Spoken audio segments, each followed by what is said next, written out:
Hi, you are listening to the Conflict and Development in Africa podcast. This podcast is for policymakers, governments, researchers, students, businesses, and anyone that is interested in conflict and development issues in Africa. On this podcast, we hear from experts from across Africa and the world. Your host, Dr. Michael Nwankpa, will ask the questions you would want answers to. Michael Nwankpa has an extensive experience spanning over a decade studying, researching, writing, and consulting on conflict and development issues in Africa.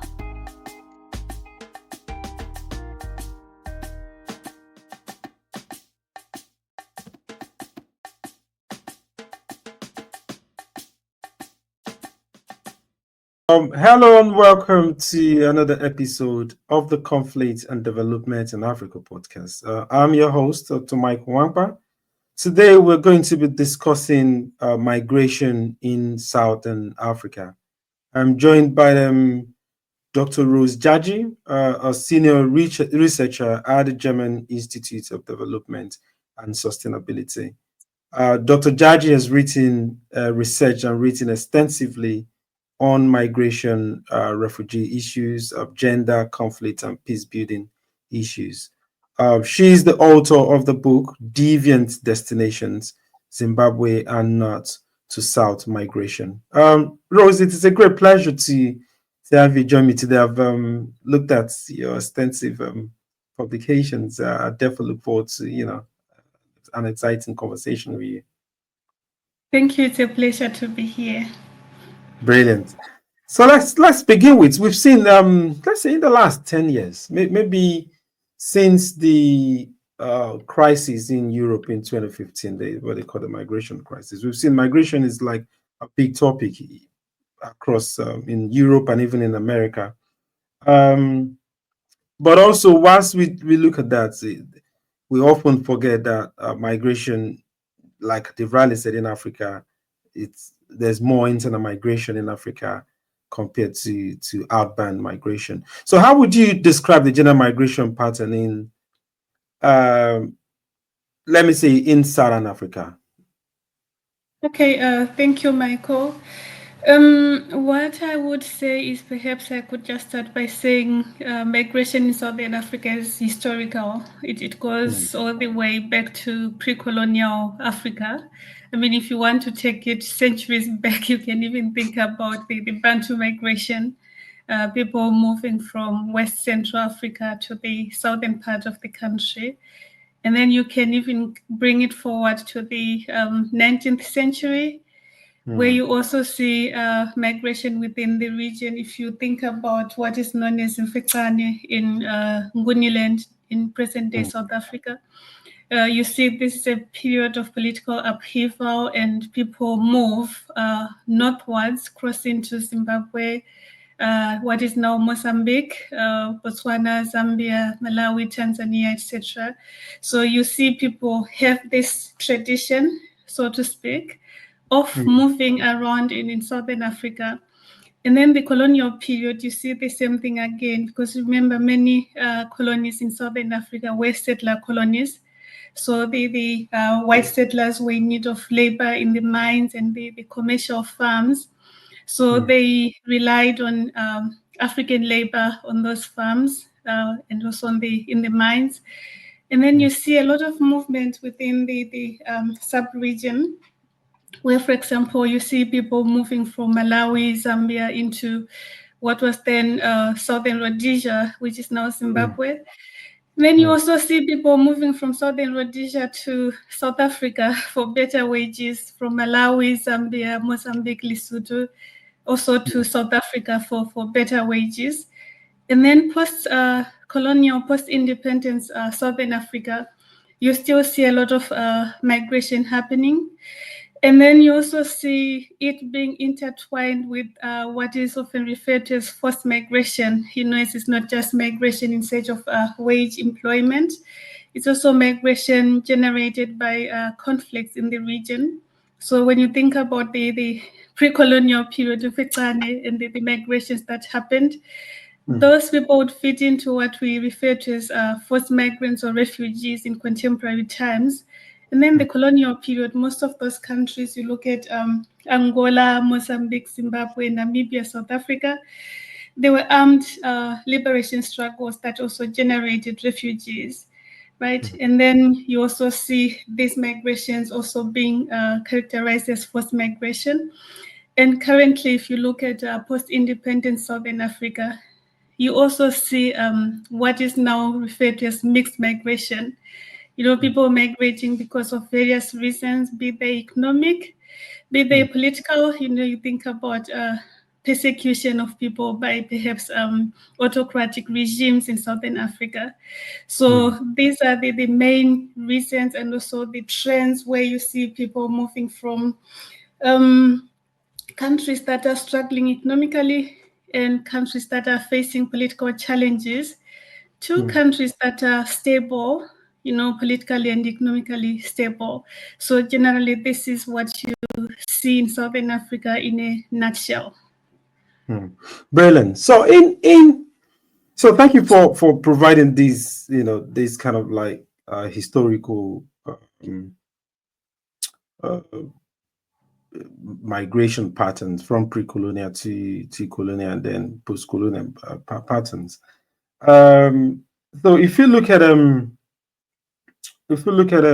present day, you've mentioned some of these, which kind of like similar to pre-colonial times. You talk about the political pivots in the pre-colonial period, and also people also moved for economic issues as well.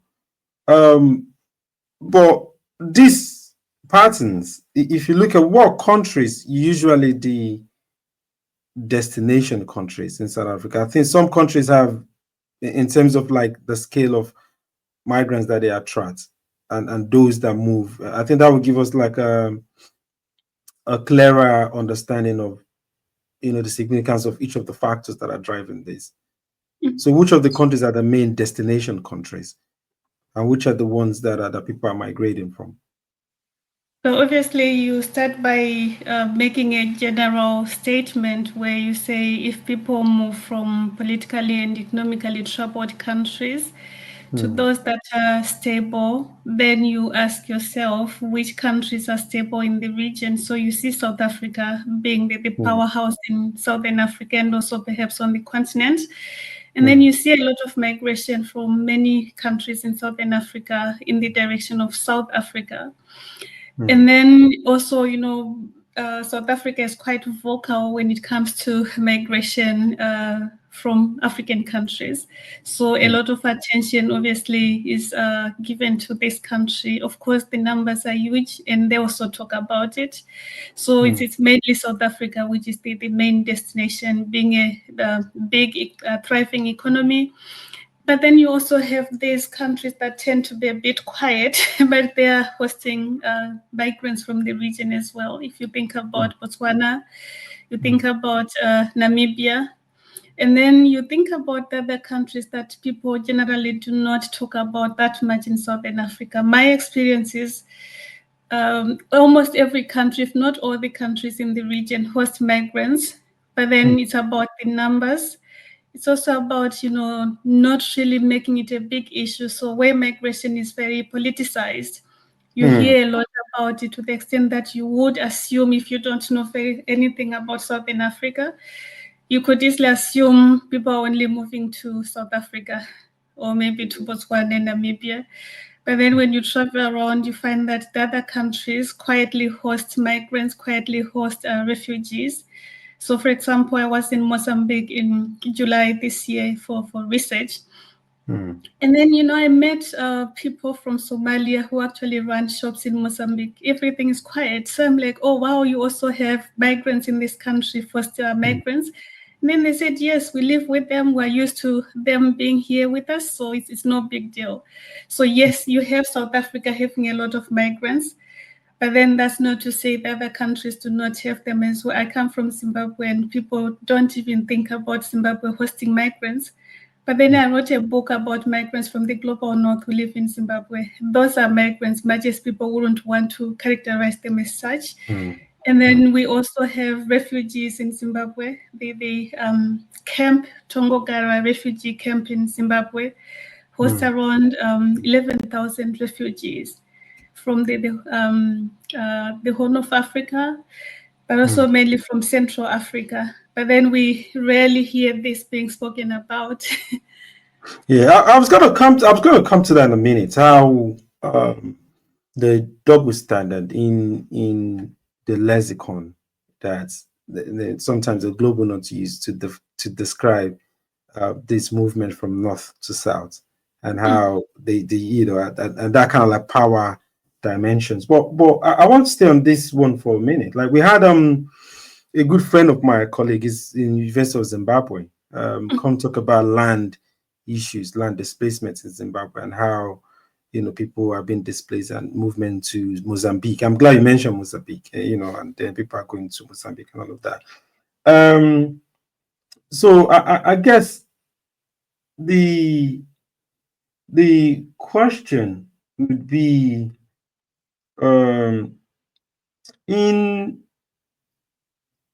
we've seen also where there's in East Africa, for instance, you could talk about Somalia, where Somalia was a failed state, and with Al-Shabaab and all the conflict. You could talk about other East African countries, maybe in DRC. Talk about the other armed groups in DRC, many armed groups in DRC. You could go to the Sahel, talk about armed groups, and you could say, okay, you could talk about Sudan. But in South Africa, I don't think there's a country in South Africa where we have a major conflict, whether maybe Mozambique, besides Mozambique, where we have the kind of like Islamic stuff in the north, or Cabo there in Mozambique. But besides that, I've not seen where we have a major conflict group in Mozambique, in South Africa. So I was wondering why. So if you look at the scale of migration in South Africa compared to other parts of East Africa, West Africa, and all of that, how would you describe the scale? And would you not say it's economic migration that is really driving? Is the economy that is driving this compared to other parts of Africa? Okay, what I could say is that now you look at the country of origin, and then that can also help you understand the reasons for migration better. So if you look at countries that are not experiencing conflict, usually it's migration because of economic reasons, where people are just looking for opportunities, economic opportunities. And then you have countries such as Zimbabwe, my country. This is a combination of factors, or a combination of reasons for migration. So you have the economic reasons. Obviously, I think many people are aware of the economic challenges, the protracted economic situation in the country, crisis in the country. So that has generated people for economic reasons. But at the same time, we can't deny that there are also people who fled the country because of political reasons. When you talk about human rights violations, when you talk about the challenges that people who are politically active face, the detentions and things like that. So there are some people who have also fled the country because of fear for their lives, that their lives are in danger in Zimbabwe because of their political activities. So you see this combination when you look at Zimbabwe. Some are fleeing because of economic reasons, others are fleeing because of political reasons, or a combination of these two reasons. You have political and economic reasons combining to force people, to eject people out of Zimbabwe. And then you look at countries such as Zambia, it's a quiet country. Sometimes these countries are so quiet, people rarely talk about them, but then it quietly receives refugees from DRC Congo, from DR Congo. And then it also has people who move as migrants. When you think about student migration, South Africa, you also see some Zambian students moving to South Africa, just like the other countries in Southern Africa. And then you have countries where people may move but you don't get to hear about it that much. For example, when you are here in Europe, you can meet people from any country in Southern Africa. You can meet people from Malawi, people from Botswana, people from Namibia.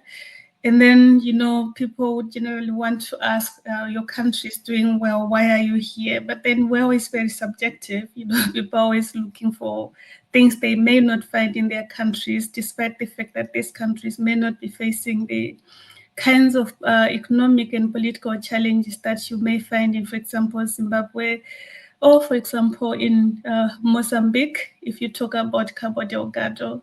And then that violence could also generate forced migration. So really, there are countries that are very conspicuous when it comes to migration in terms of sending out people as migrants and receiving them. And then you also have these countries that I would like to refer to as quiet participants. They receive migrants and send them, but you don't hear a lot about it.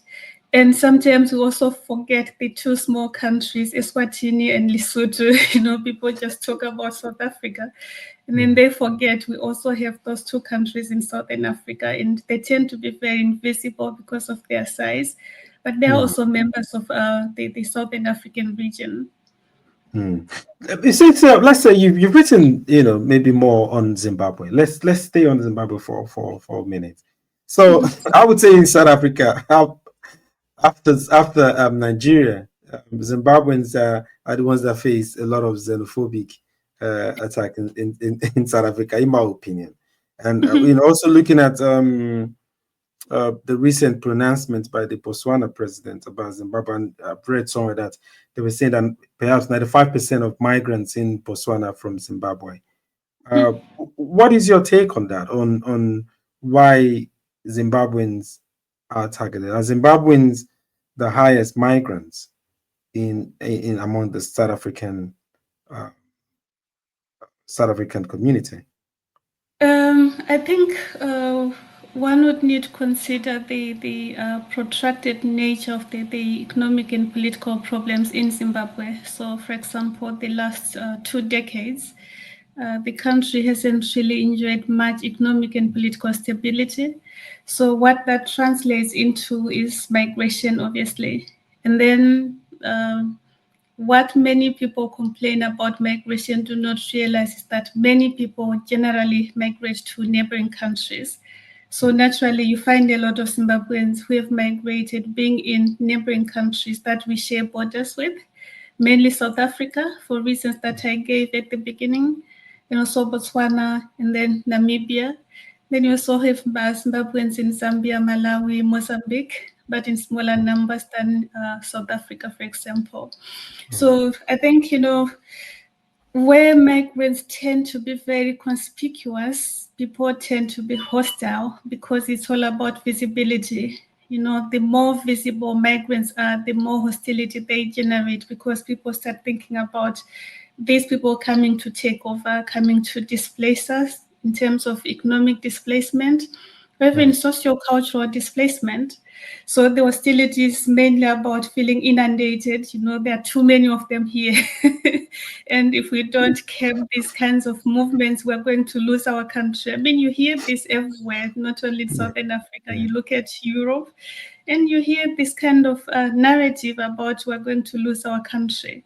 So I guess it's the same thing that you find a lot of Zimbabweans in South Africa, because we're a neighboring country and our challenges have been quite protracted.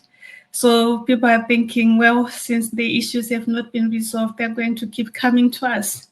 And, our country cannot keep accommodating these people. They must fix their country. And then it goes on. I'm sure you're familiar with the language. Yeah. Fix your country. You don't run away from your country. You fix your country. And we're not responsible for your problems. So please don't come and burden us with those problems. So so it is, I think that's mainly the reason. Of course, when people feel that there are too many migrants, usually they don't have positive views. So you also see migrants being linked to crime. If I tell you that Zimbabwe has a very low crime rate, that we rarely hear about violent crimes, shootings and stabbings in public places and things like that, you wouldn't believe me. because you mainly hear about Zimbabwean migrants being referred to as criminals, so you're thinking it must be so bad where they're coming from. But then it's part of the narrative, you have to demonize people in order to justify your negative attitude towards them. So one of the forms of demonization would be labeling people criminals. They bring crime, they stab people, they bring diseases, even they bring drugs, all kinds of things. So I guess that's how it works when there are a lot of people coming from any country. They become the problem. I agree. I've been looking at recently. I've been looking at the myth of migration, and one layer is to look at Europe and look at how there's the greater percentage of people that migrate from Africa is within Africa. That's one myth. And the other myth is, again, we look at, I think we also had one professor from Oxford that was looking at xenophobia in South Africa.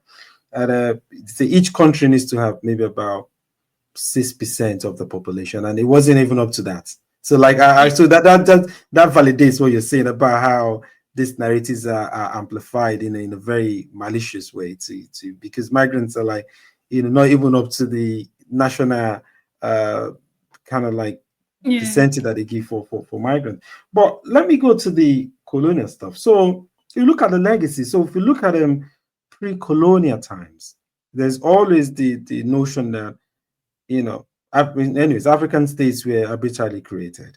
So there's always the notion that Africans had kind of sort of free movements, and we didn't have other states, Zimbabwe, or we could have other kind of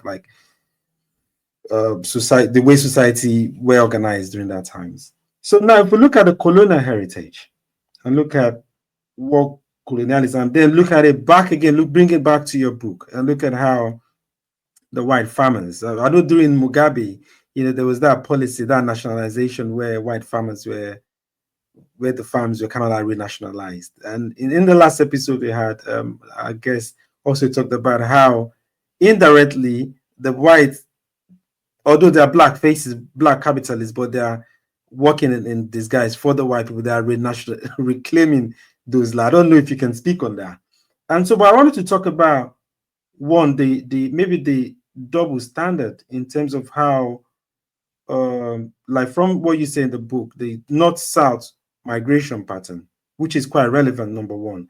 And to another thing I've seen as well is recently the United Kingdom did call for teachers from countries in the Caribbean and Nigeria and Zimbabwe.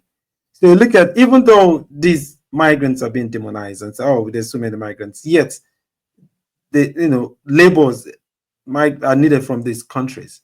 So how do you speak generally to this? Is this double standard or the continued north-south kind of dichotomy when it comes to migration issue? I mean, it's quite historical, because if you listen to that double standard, you would think that it's only people from the so-called global south who are moving. I know some people are uncomfortable with that term, but then for the sake of progress, I'll refer to it as the global south. When people move from the global south, the tendency is to assume that this movement is unidirectional. No one is moving from the global north. But then historically, we have seen these movements from the global north to the global south, but they're not demonized because of the rhetoric within which they are couched. So if you look at settler colonialism, for example, what was said about settler colonialism, we're going to civilize the barbarians. Africans are primitive, so we are going to civilize them, to introduce them to medicine and science and things like that. So that history persists, where we continue to see even the terminology. When people are moving from the global north, they are not exactly referred to as migrants. So that book actually said migration and migrants. It was deliberate. Usually people are thinking they're expatriates. They're bringing, employment and money to Africa, for example. And then when Africans move out of Africa, they're bringing problems. They don't have anything to offer even if you have highly educated Africans migrating, they're just lumped together as Africans. Then these stereotypes that are usually applied to Africa are often used, Africans are a problem, African migrants, and so on. So because of that, we come to this point where high-income countries or countries in the global north they do realize they need migrants. But then they can't just say, okay, migrants can come and work here, because they're also pandering to the electorate in their countries. How are people going to vote? So if people do not want migrants here, I mean, you are aware of what happened recently in the United States elections, and migration. So if the voters do not want migrants to come, but at the same time, the economy needs migrants, what do you do? So you become selective. You pacify the voters by telling them, we're not telling anybody to come here. They have to come legally, and we'll choose who comes here. So people are kind of, secure. They are not so scared. So when you hear the United Kingdom being that selective, basically what they're saying is that there are people who are useful and people who are not useful. So, I mean, look at this contradiction. It's the same country that was trying to send people to Rwanda recently, right? And at the same time, they're also trying to invite people to come and work in the United Kingdom, like you rightly pointed out. And then you're asking yourself, what's going on there? There are people who are wanted. I think this is Stephen Castles, who has written about people who are welcome and desirable. Welcome, they are desirable. And that's why, yeah. So if you happen to be the person who is categorized as undesirable, then you're not wanted. Don't come here. There's no space for you. There's nothing for you here. Stay where you are, or go elsewhere if you still want to move, but not here, because this economy is too advanced for people like you, that kind of thing. But if you're well educated, we think you fit into the labor market here because we need your skills. So yes, the door is open. I mean, look at this situation where the borders get closed for some people and opened for others, so that in the end, you cannot exactly say, no, they don't like migrants, or they are racist, and all these kinds of things, because you're seeing the door being opened for some people who look different, and then being closed for other people who look like those who are able to move. So in the end, you look at global migration, you see these kinds of contradictions. It boils down to who is useful in the global market, labor market. If you are deemed to be useless, so to speak, then it's difficult for you to move. Yeah, the irony is very mind blowing, because I recently just come back from a conference in Warsaw, and one of the participants was talking about the competition between China and the West when it comes to like the green economy, and so we're kind of like pointing to Congo, DRC. You look at how China kind of like have hegemony when it comes to like access to the materials needed for this. And then the guy was talking about the United States. The West needs to be aggressive, use everything in its power to reduce the gap and stake its protect its future, whatever, when it comes to that. Now, but we look at how that also displaces people. Displaces the whole lot of displacement in this place where these lands are being mined. And I'm seeing similar stuff in Zimbabwe, where the guy was talking about the sugarcane plantation, the guests that have spoken, and how these places people have been displaced from their land, in these places.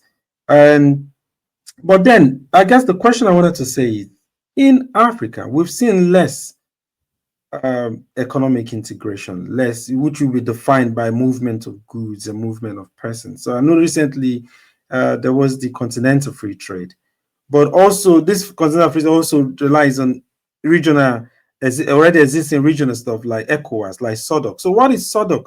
So someone has the free movement policy, the free movement of persons. How effective is that? It's a bit difficult. I think that's one of the paradoxes of, if you want to talk about globalization and then, this celebration of people being able to move, etc. And then you look at the sub-regional level, And then you're like, this idea of accelerated cross-border or trans-border mobility, how is it working out? Goods can move freely between countries, but then the problem is mainly when it comes to human movement or human mobility. You find these tendencies to try and erect barriers so that people cannot move. So you do have things in the SADC protocol on free movement of persons, talking about, visa-free movement for 90 days. You can enter and stay for 90 days without a visa. Then you have the right to establishment and things like that. But in practice, things do not always work the way they appear on paper. There's resistance. So, the irony is that we didn't create the borders that we recognize currently. But then we're so protective of these borders to the point that we even forget who we were before the borders were created. So that's why I gave that historical angle to the conversation where I was talking about pre-colonial migration. So, when we talk about our countries, I think you may also notice this in West Africa, that you have pre-colonial nations straddling borders at the moment.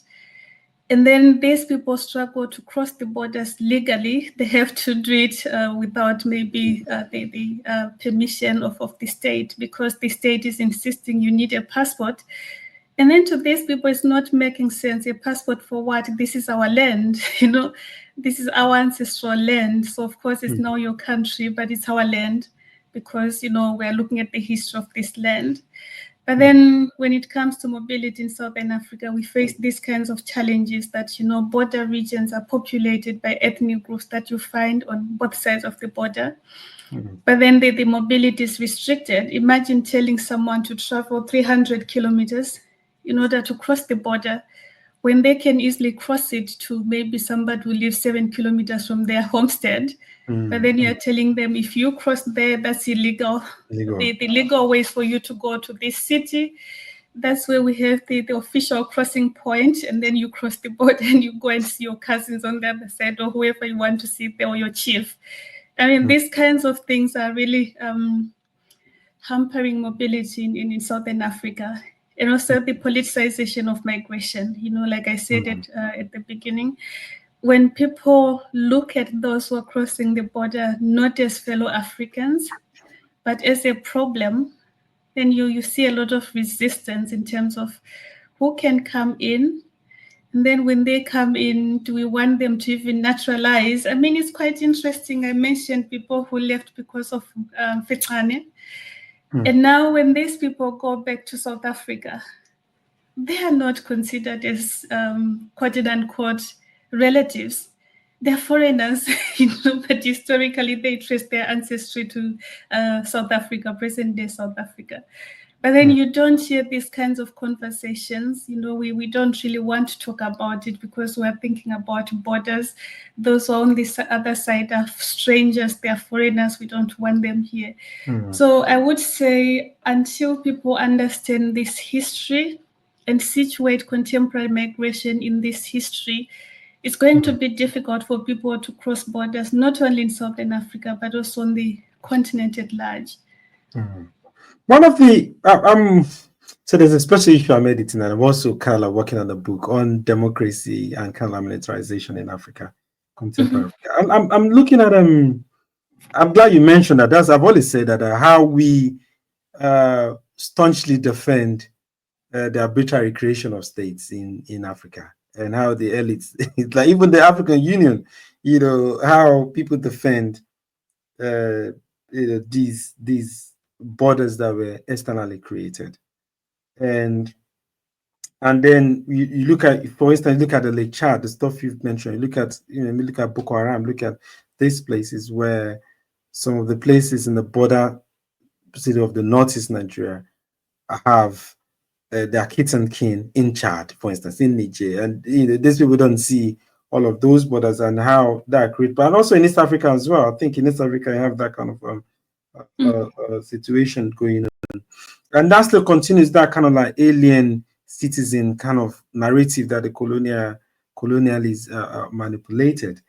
But I don't know. I'm looking at it in terms of like the adopted system that Africa adopted, the colonial systems of democracy, or colonial systems of the idea of the state, or the idea of what a state is, or how you define citizens. But how do we, looking at it within the migration issues, how do we address this? Do you see hope? Because I don't know how. Because again, you look at the continent. The continent is one that has huge potential when it comes to like the youth. And then these youths are becoming anyways, far removed from the history. I'm glad you say we need to look at the history, the far removed from the history, but they're also becoming more liberal, more open. But I don't know, because you look at what's going on in Mozambique in the recent election, where those that fought for liberation are beginning to lose somehow their grip on stuff. You look at it in South Africa as well, with the ANC, with the last election. You see all of this happening. How do you see that? Do you see this as kind of like indication of the future, that these narratives are going to be challenged? These old guards are going to need to fall, and I don't know if you see any prospect, or if you see this as signal to that happening. Yeah, I think everything serves a purpose for a particular period, and thereafter it becomes perhaps useless. So if you look at Southern Africa, like I said, most of the settler colonies were in that part of Africa. So it was easy for these political parties to use their legitimacy deriving from their role in liberating the countries in Southern Africa, and say, we are the right people, we liberated you. But then if you look at the population right now, not only in Southern Africa, but Africa at large, this is the majority is young. Many of the people in Southern Africa, if you hear about the percentages, like, people below the age of 15, or people between the ages 15 to 29, this is the majority. And then when you ask yourself, which country was liberated last in Southern Africa, right? And you look at countries such as South Africa, and you're like, since 1994, how many years have passed? So you have people who are now young adults who were born in 1994. And then you can't keep selling this kind of narrative to these people. And also the situation has changed. People are more aware of what is happening around the world. Like all of us, I think most of us were watching the elections in the United States. And then you see what happens there. You see how people talk about issues. You see how the economy is a major issue. And then you're like, how come we don't talk about it here? How come it's not an issue here, right? And then you start focusing on these issues, because you're also learning the world is now very open. You can't keep listening to people keep telling you, we did this, so we're entitled to continue ruling. Because you're thinking, this is not leadership. You are just ruling, and we don't want to be ruled. We want to be led. And I think because of this, one, the failure to deliver, and to keep, talking about this liberation narrative or liberation credentials. And these young people do not have patience. You can't keep telling them this, that, we liberated this country, because now they retort and say, perhaps that system was better than this. Yeah, we don't see the difference. So they challenge this kind of narrative, we liberated you, so you must be grateful, etc. So I think we're going to see more of this. I mean, if you look at what happened in Botswana recently, the defeat of the ruling party, which had ruled for the last 58 years. And then that defeat was, it was convincing. You couldn't even dispute it and say, maybe there was a mistake somewhere. Can we have a recount and things like that? It was just clear. We don't want you anymore. As simple as that. So I think we are going to see more of these kinds of trends where people are thinking, let's try something new. You can't keep doing the same thing for 40 years, for more than 40 years, and expect different results. So if we can't get the results that we want from the incumbent, let's try somebody new. But then the question is whether leaders in these different countries are prepared to accept this change and say, yeah, we understand what is happening. I think what we're likely to see is acceptance in some countries and a lot of resistance in other countries. And I'm not sure what's going to happen to this kind of resistance to change, whether it can be sustained or eventually it's going to collapse. And then, these countries have new systems as well, just like those, where it's easy to change governments. I do agree because sometimes we are kind of like disposed to talk about Africa as one, and without looking at the nuance, look at with the nuance lines, and look at some of the I could cite maybe Senegal, for instance, and look at what happened during Senegal. And look at even Mozambique. No matter how much we look at even the president that won, even though he's from the old guard, he's just he was born after independence. And then we look at the president of Mozambique as well is about Botswana is in his 40s as well. And so I agree with you that I agree with you that there might seem to be some sort of shifts, even though these are kind of like little shifts. But one striking thing, looking at preparing for this and looking at it, is like South Africa stands out from the other part of, like, for East Africa, for instance, in the Sahel, was going to say, in North Africa, for instance, in terms of like conflicts or perpetual wars and all of that. Since South Africa is a bit different, it's more economics. So I was going to say, if we come to like, let's conclude this with a good, let me give you the wide net to conclude and look at what do you think can be done in South Africa to create a more inclusive, effective migration policies. What can be done? Looking at that is the least, in my opinion, is the least troubled zone in terms of like conflict, in terms of like maybe Islamic jihadist issues or other stuff. So shouldn't it be like a model? For me, it should be like a model region and to propel the continent towards how it should be done. I don't know, but what do you think can be done if you're going to conclude? I think firstly, these countries, I mean, when you have a body like SADC, I think it needs to be strengthened so that, when it speaks, it makes a lot of sense. And there needs to be unity in Southern Africa. As it is, I don't think there's a lot of unity at the moment. That's my opinion, but people may disagree.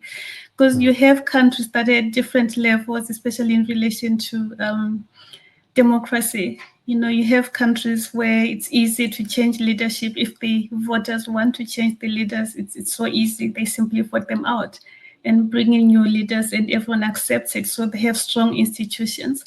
And then, like I said, you have countries where there's a lot of resistance. So when you have that kind of tensions, like right now they are discussing Mozambique, and it seems they're not speaking with one voice, or they are not seeing the same things. When they look at what's happening in Mozambique, people are seeing different things there. I mean, how does that happen? So you can't strengthen a region when there are divisions like that. Of course, they may not be overt, but then still, everybody knows there are divisions, especially when you look at Mozambique. Even Zimbabwe, we look at the last 20-something years, there have always been divisions, but then, they talk about African diplomacy, so you don't really get to hear a lot about these divisions. But if you are an observer who is keen, you can see the divisions. So I would say, for Southern Africa to play an important role on the continent, yes, you're right, we rarely have like civil wars. Since the end of the civil war in Mozambique, it's unfortunate that in 2017 it resumed, but in one province. But for the greater part of the history, when you look at most of the countries in the region, after independence, they didn't really have civil wars. So they could have really, used that to try and say, let's see what role we can play on the continent of Africa. What can we contribute, especially in terms of, peace building, and also in terms of, economic development, in terms of trade. But I think as long as the countries are divided, and as long as you have the countries being at different levels of economic development, it's going to be difficult, because there's need for internal coherency and internal understanding within the sub-region of Southern Africa before that sub-region can engage the rest of the continent.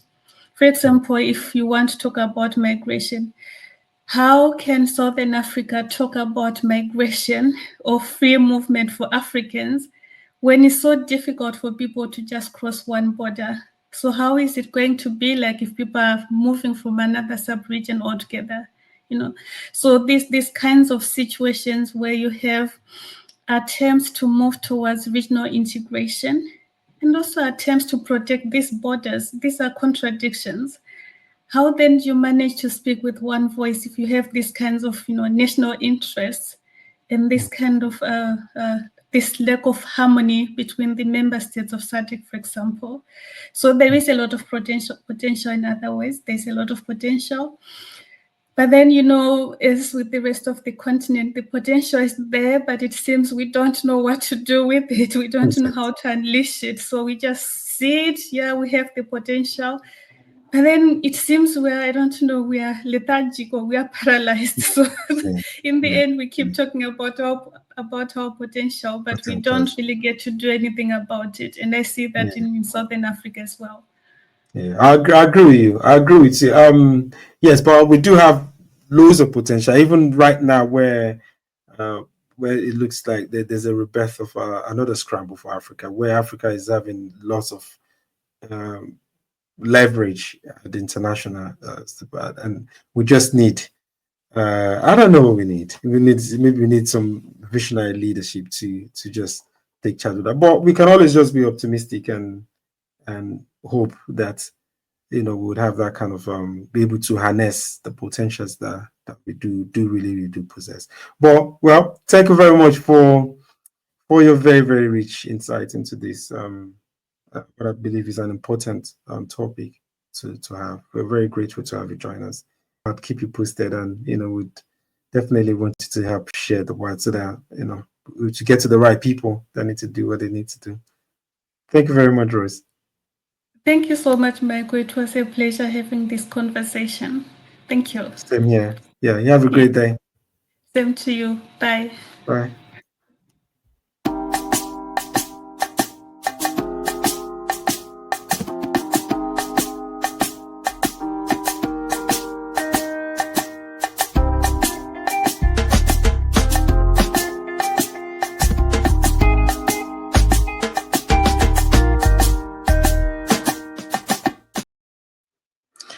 Thank you once again for joining me in another interesting episode with Dr. Rose Jaji discussing migration in Southern Africa. I hope you enjoyed it as much as I did.